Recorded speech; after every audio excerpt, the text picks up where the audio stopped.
விருதுநகர் மாவட்டம் சிவகாசி அருகே லாரி நிறுவனத்தில் வெடித்து சிதறிய பட்டாசுகளால் பெரும் பரபரப்பு ஏற்பட்டுள்ளது.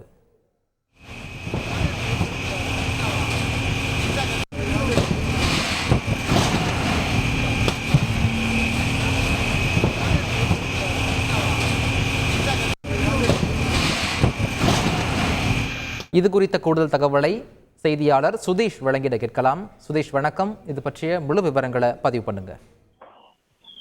சிவகாசியிலிருந்து சாத்தூர் பெரும் வழியில் புலச்சி காவல் நிலையம் உள்ளது. அதற்கு அருகே பாத்தீங்கன்னா தனியாருக்கு சொந்தமான டிரான்ஸ்போர்ட், அதாவது வெளி மாநிலங்களுக்கு பட்டாசுகள் ஏற்றி செல்றதுக்காக பட்டாசு குடோன் ஒன்று உள்ளது, டிரான்ஸ்போர்ட் குடோன்னு. அங்க பாத்தீங்கன்னா ஏகப்பட்ட பல ரகங்கள் கூடிய பட்டாசுகள் அங்க இறக்கி வச்சு இரவு நேரங்களில் வெளி மாநிலங்களுக்கோ வெளியூர்களுக்கோ லாரிகள் மூலியமா அங்கிருந்து பட்டாசுகளை ஏற்றிக் கொள்வது வழக்கம். அதுல இன்னைக்கு அந்த பட்டாசுல உறவு ஏற்பட்டு அந்த பட்டாசு குடோன்ல வெடி விபத்தாகி போச்சு. இவங்க பணியாற்றவங்களும் பட்டாசு வெடி சவுண்டு கேட்டவுடனே அந்த இடத்த விட்டு அப்புறப்படுத்தி ஓடி வந்துட்டாங்க. கிட்டத்தட்ட இப்ப 3 தீயணைப்பு வாகனங்கள் தீயை அமைக்கிற முயற்சியில ஈடுபட்டு. விவரங்களை வழங்கியதற்கு நன்றி சுதீப்.